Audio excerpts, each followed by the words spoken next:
दोस्तों अभी हम लोग टाटा केमिकल्स लिमिटेड का स्टॉक एनालिसिस करने वाले हैं। इसमें पहले हम फंडामेंटल एनालिसिस करेंगे और उसके बाद टेक्निकल एनालिसिस करेंगे। टेक्निकल एनालिसिस जितना हम लोगों ने अभी तक सीखा है उसके बेसिस पे ही करेंगे, हम और डिटेल में नहीं जाने वाले हैं। और जो फंडामेंटल एनालिसिस रहेगा वो डिटेल में एनालिसिस रहेगा, जितना हम लोगों ने अभी तक पढ़ा है उसके बेसिस पे। अभी हम लोग स्क्रीनर साइड पे है, आप देख सकते हैं टाटा केमिकल्स लिमिटेड की शेयर प्राइस है 1058 रुपीज़ और उसका जो पी है वो अराउंड 12 है और उसका जो मार्केट कैप है वो अराउंड 26,951 करोड़ रुपीज़ का है। तो अगर इसके पीयर्स ग्रुप में चले जाते हैं तो आप देख सकते हैं इसका जो पी है ये कंपैरेटिवली बाकी सारे स्टॉक्स बहुत लो में अभी ट्रेड कर रहा है, यानी कि कंपनी अभी अंडर वैल्यूड दिख रही है पी के चलते। लेकिन अभी हम लोग आगे बढ़ेंगे और इसका ओवरऑल एनालिसिस करेंगे। स्क्रीनर वेबसाइट पे हम लोग ज़्यादा टाइम नहीं बिताने वाले हैं, मैक्सिमम टाइम हम लोग फंडामेंटल एनालिसिस के लिए फाइनेंशियल मॉडल के ऊपर बिताएंगे और उसके बाद हम लोग टेक्निकल एनालिसिस देखेंगे। तो अभी हम लोग क्वार्टर्स पे चले जाते हैं। अब रिसेंट क्वार्टर्स में देख सकते हैं लास्ट 4 क्वार्टर्स में कंपनी ने जो रेवेन्यू है वो अराउंड 4,000 करोड़ के ऊपर दिया है और ऑपरेटिंग मार्जिन जो है वो भी अच्छा खासा है। उससे पहले आप देख सकते हैं 15%, 18%, 20%, 17% ऐसे ऑपरेटिंग मार्जिन था। अभी ये 25%, 22, 20, 22, 25 मतलब एवरेज 20% के अबो ऑपरेटिंग मार्जिन उनका आ रहा है, तो जो कि अच्छा है।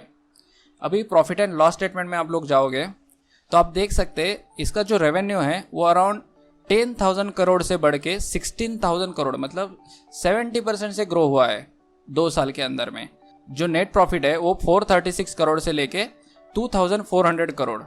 अगर यही हम लोग प्रीवियस ईयर्स के साथ कंपैरिजन करेंगे तो इधर आप देख सकते हैं 2,700 करोड़ तक था उनका ऑपरेटिंग मार्जिन, उस वक्त अच्छा था।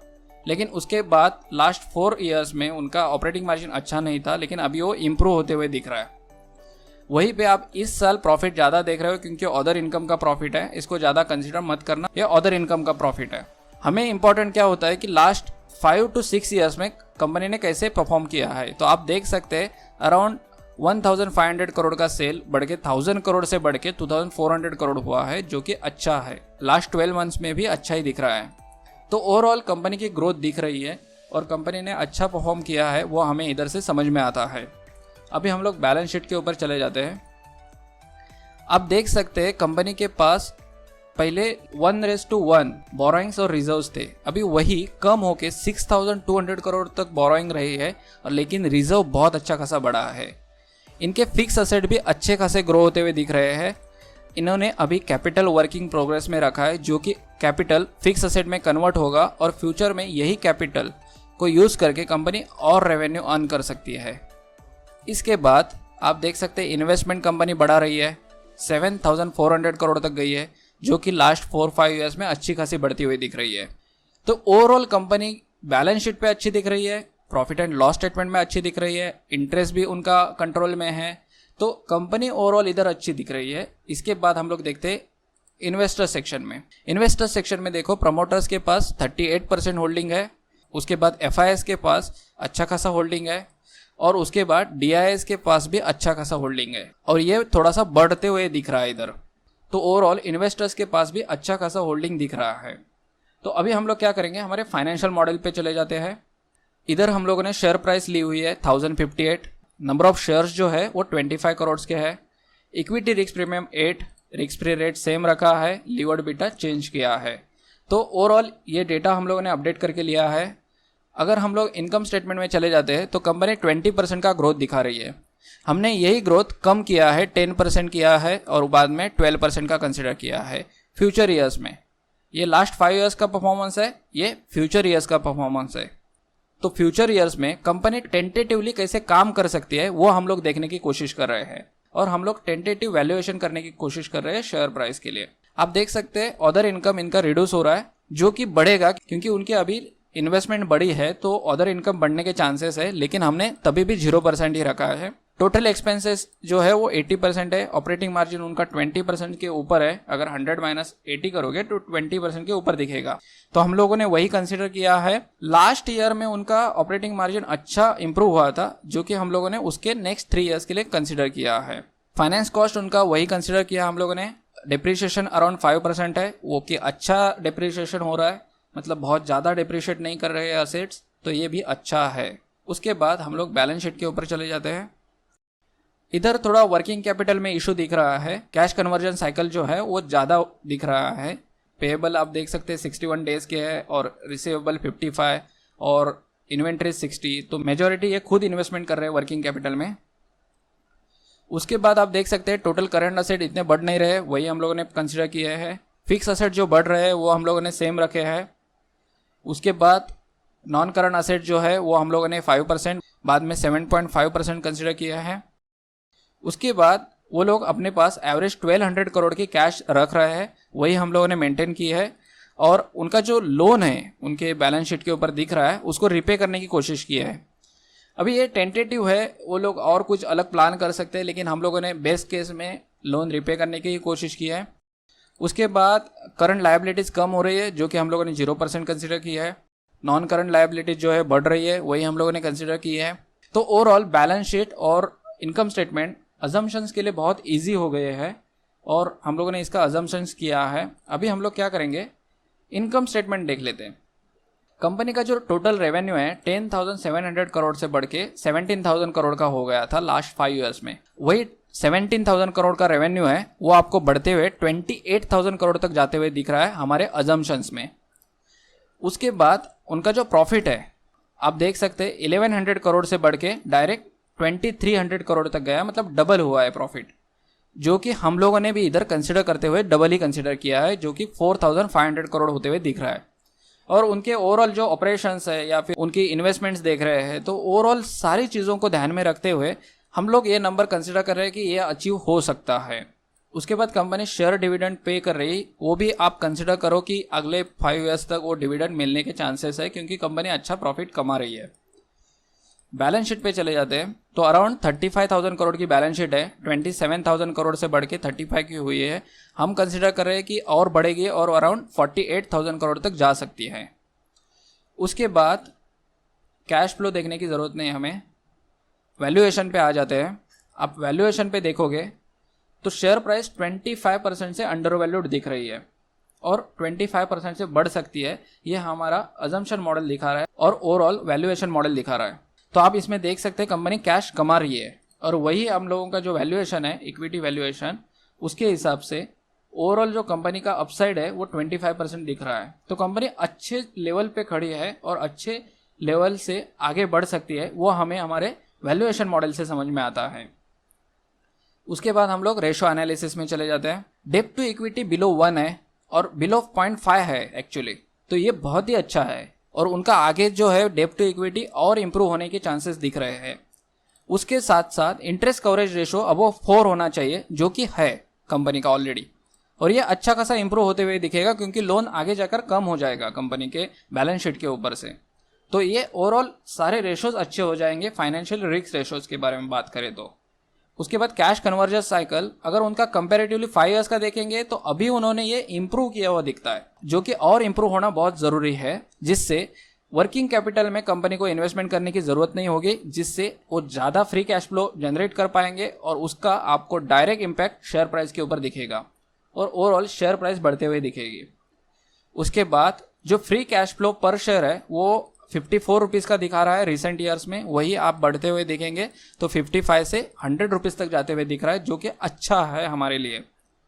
उसके बाद ग्रोथ रेशोज बहुत अच्छे दिख रहे हैं कंपैरेटिवली हिस्टोरिकल ग्रोथ रेशोज से, और आप देख सकते हैं हम लोगों ने रेवेन्यू को कम कंसिडर किया था, तो इधर आप लोगों को थोड़ा लोअर साइड पे नंबर दिखेंगे, लेकिन ओवरऑल देखे जाए तो अच्छे दिख रहे हैं।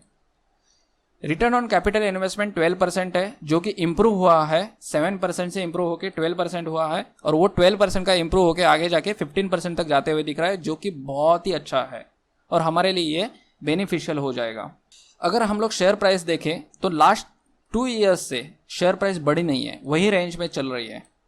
अभी तक उन्होंने ब्रेकआउट नहीं दिया है और प्राइस ऊपर की लेवल पे क्रॉस नहीं की है।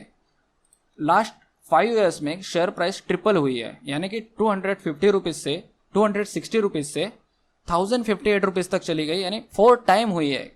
वो 4 टाइम्स 5 ईयर्स के अंदर में हुई है, जो कि अच्छा है।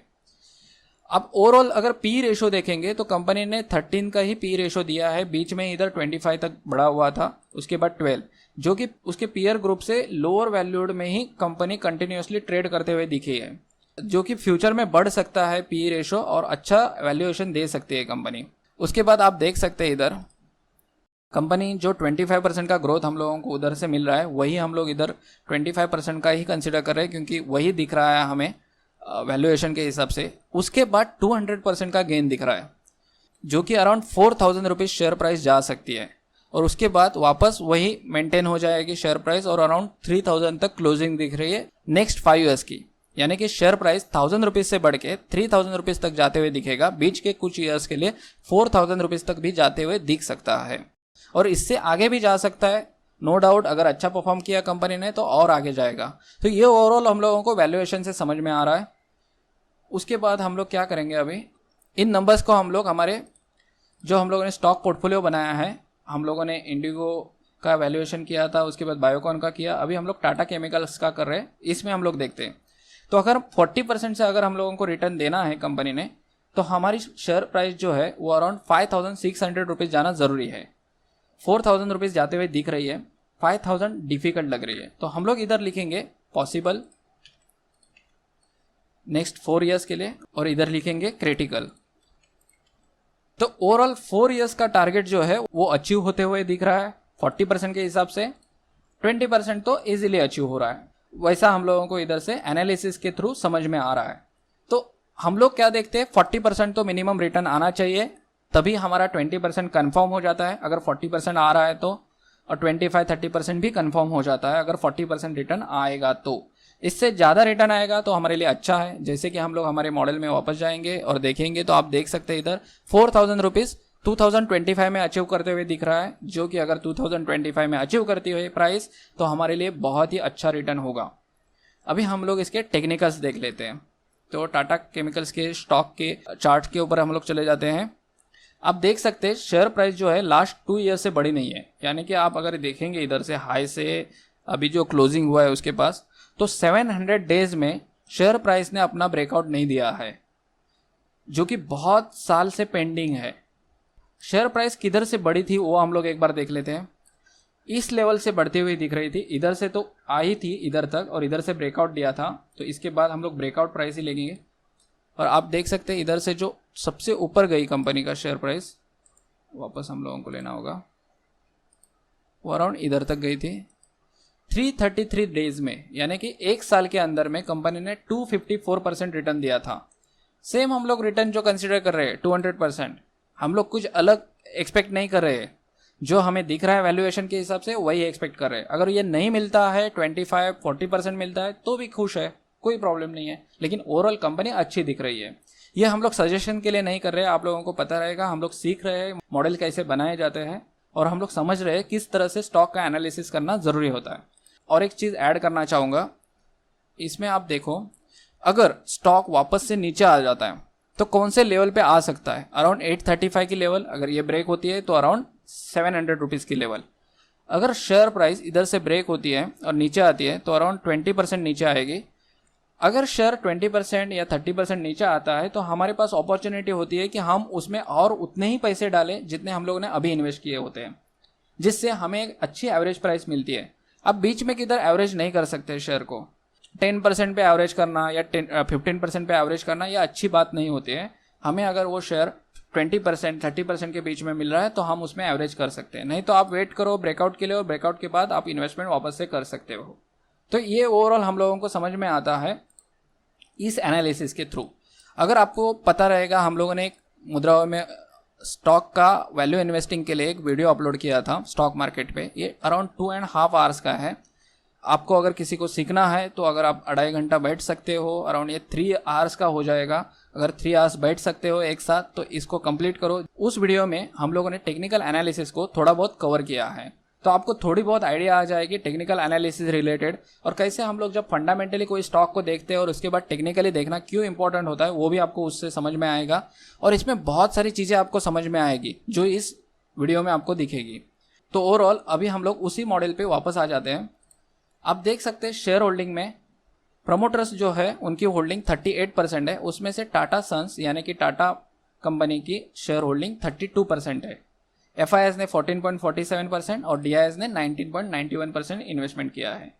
अभी हम लोग स्टॉक प्राइस एनालिसिस करेंगे लास्ट 10 ईयर्स का। ये बहुत इंपॉर्टेंट है। इसमें आपको एक चीज़ बहुत इंपॉर्टेंट समझ में आएगी जो कि हम लोगों ने ऑलरेडी कवर की है, लेकिन वापस एक बार हम लोग कवर कर रहे हैं आपके बेनिफिट के लिए। अब देख सकते हैं शेयर प्राइस 2014 में 128 रुपीज़ थी, अभी वो 1000 रुपीज़ है। ठीक है, ऑलमोस्ट 10 टाइम से बढ़ी है। अगर इसमें हम लोग एवरी ईयर 10,000 इन्वेस्ट करते तो उसमें इन्वेस्टमेंट टोटल 1,10,000 रुपीज़ होती, और इस 1,10,000 रुपीज़ की वैल्यू 4 लाख रुपीज़ होती, जो कि अच्छे रिटर्न्स दिए हैं इस कंपनी ने। तो टाटा केमिकल्स में अपॉर्चुनिटी है, लास्ट 10 ईयर्स में भी थी और फ्यूचर में भी दिखती है। अगर हम लोग इसी कंपनी को वापस ले लेते हैं तो आप देख सकते हैं इसमें जो पे आउट है ये डिविडेंड पे आउट है। तो कंपनी ने जो डिविडेंड दिया है वो अराउंड 34,000 रुपीज़ का है। तो आप सोच सकते 1,10,000 रुपीज़ में से हम लोग इधर फॉर्मूला डाल देंगे, 1,10,000 माइनस 34,000 कर देते हैं, तो कंपनी में अभी आपकी इन्वेस्टमेंट होती अराउंड ओनली 75,000 रुपीज़। यानी कि कंपनी ने ऑलरेडी 34,000 आपके अकाउंट में डाल दिए होते अगर आपने 10 ईयर्स पहले इसमें इन्वेस्टमेंट की होती। तो आप अगर समझो इधर से आप नेक्स्ट 10 ईयर्स के लिए इन्वेस्टमेंट करते हो तो उसमें कितना आपका कैपिटल रहेगा उस वक्त, यानी कि 75% कैपिटल रह सकता है उस वक्त, और बाकी का जो कैपिटल है वो आपको कंपनी डिविडेंड के जरिए वापस विड्रॉ करके दे सकती है। तो ये ओवरऑल एनालिसिस इधर से समझ में आता है। कंपनी ने अच्छे रिटर्न्स दिए है, ओवरऑल ग्रोथ अच्छा दिखा है रिटर्न ऑन इन्वेस्टमेंट में, और जो इन्वेस्टमेंट हम लोग कर रहे हैं उसके सामने हमें रिटर्न्स दिख रहे हैं, पास्ट में भी दिख रहे थे और आपको फ्यूचर में भी दिख रहे हैं। तो कंपनी ओवरऑल अच्छे वैल्यूएशन पे खड़ी है और अच्छा वैल्यूएशन दिखा रही है। तो आप देख सकते हैं शेयर प्राइस भी अच्छा हुआ बढ़ता हुआ दिख रहा है, आपका रेवेन्यू ग्रोथ अच्छा है, आपको अगर फ्री कैश फ्लो है वो अच्छा है, कैश कन्वर्जन साइकिल उतना अच्छा नहीं है लेकिन वो इम्प्रूव कर रहे हैं, वो अच्छी बात है। इंटरेस्ट कवरेज रेशो बहुत ही अच्छा हुआ है कंपेयर टू लास्ट 5 ईयर्स पहले का। आप देखेंगे 4.8 था, 4.7 था, अभी वो 7.7 हुआ है, जो कि बहुत अच्छा है। ये अबव 4 होना बहुत ज़रूरी होता है।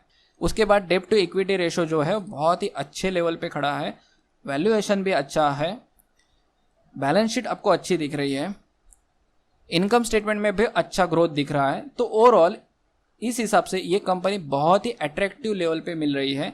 अगर हम लोग इसको देखेंगे स्टॉक में चार्ट के अंदर में तो भी देख सकते हैं लास्ट 2 ईयर्स में इसका चार्ट में ग्रोथ नहीं हुई है, तो इसमें अभी ग्रोथ होने के चांसेस दिख रहे हैं, स्टॉक के प्राइस बढ़ने के चांसेस दिख रहे हैं। तो ओवरऑल इस कंपनी को अगर हम लोग एनालिसिस करने के लिए बैठ रहे हैं तो अगर इसमें इन्वेस्टमेंट करते हैं 5 ईयर्स के लिए तो इस इन्वेस्टमेंट हमारी अच्छी हो सकती है, ये हम लोगों को इससे समझ में आता है। तो इस लेसन में इतना ही, अभी मिलेंगे नेक्स्ट लेसन में जिसमें हम और एक कंपनी का एनालिसिस करेंगे और ऐसे और बहुत सारी कंपनीज का एनालिसिस करेंगे। उसके बाद हम लोग आगे के टॉपिक्स को वापस कंटिन्यू करेंगे जिससे हमें और आइडिया आती जाएगी। अगर आपको अच्छे से सीखना है और आप लोग पहले फर्स्ट टाइम इस वीडियो को देख रहे हो तो इस वीडियो को आप सब्सक्राइब करना ज़रूर, और आप इस चैनल पे जाके इस प्लेलिस्ट को यूज़ करके इन वीडियोज़ को आप देख सकते हो। ये फंडामेंटल एनालिसिस है, आपको जीरो से स्टार्ट करना है तो आप इन्वेस्टमेंट कोर्स स्टार्ट कर सकते हो जीरो से, जिससे आपको बहुत सारी आइडिया आ जाएगी, आप इन मॉडल्स को क्रिएट कर पाओगे और इन मॉडल्स को क्रिएट करके आप खुद अपना एनालिसिस करके बेहतर तरीके से इन्वेस्टमेंट कर सकोगे। ये सब फ्री अवेलेबल है आप लोगों के लिए, आप इसका यूज़ कर सकते हो। तो अभी इस लेसन में इतना ही, मिलेंगे नेक्स्ट लेसन में।